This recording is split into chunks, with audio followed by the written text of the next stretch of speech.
Umeokoa mtu mmoja sawa sawa umeokoa watu wote. Hata kama mtu anakufa katika nchi yako, serikali haina habari, la mimi inanisaidia nini? Hivyo la mimi inanisaidia nini? Ndege mimi inanisaidia nini? Mimi nilikuwa najua kwa kuwa Profesa Lipumba anasaidiwa na serikali, sisi kafu Mwalimu Seif, sisi mnaotuita Mwalimu Seif, sisi atutoboi. Ni kwa nini kifo cha Selemani Saidi Ali Bungala maarufu Bwege kimewagusa Watanzania wengi siku hii ya leo? Ukipita katika peji mbalimbali za habari, watu mbalimbali maarufu na hali ya chini wameonyesha kusikitika na kuguswa na kifo cha mbunge huyu mstaafu wa jimbo la Kilwa Kusini. Wanawadaa watu kila siku, utanyonya kama kuku.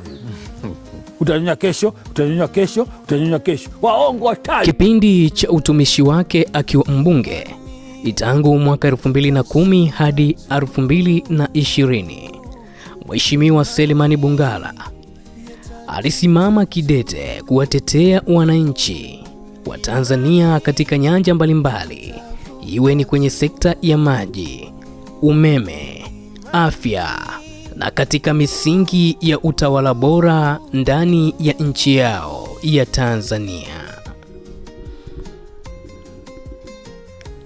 Tena mtapata tabu sana kwa sokolo, mtakuwa hakuna ndani, mtasokolana wenyewe kwa wenyewe. Baada ya kushambulia sisi, mtashambuliana wenyewe kwa wenyewe. Naomba sana tuache mambo ya uchama. CCM imeundwa, imeanza kuundwa Tanzania, afu ndo CCM. Haya, mwakani muwe nyinyi wote CCM bunge lenu, mkaje tutashinda, muwe nyote CCM watupu. Sisi wengine tusiwepo ndani. Selemani Bungala alizaliwa mwaka 1961 mwezi wa 11 mwaka 2018. Amefariki dunia leo hii Jumatatu ya tarehe 30 mwezi wa 3 mwaka 2026. Selemani Bungala amejizolea umaarufu mkubwa kwa kuwa mpambanaji wa kweli, mwenye usubutu, mpigania haki. Naomba sana Mheshimiwa Spika, tuache mambo ya uchama.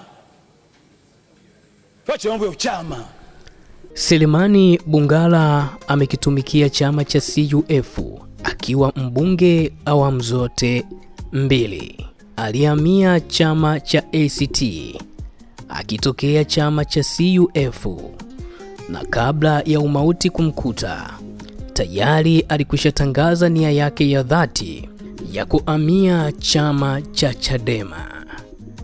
Na kabla hajajiunga na chama hicho cha Chadema ambacho anakubaliana na misingi yao walioijenga ndani ya chama hicho, Bwege amefariki kabla ya mchakato wake huo kufanyika. Watanzania watamkumbuka Selemani Bungala kama mpambanaji wao, kama sauti yao. Hakusita kupaza sauti kwa ajili ya Watanzania. Pumzika salama, Selemani Saidi Ali Bungala.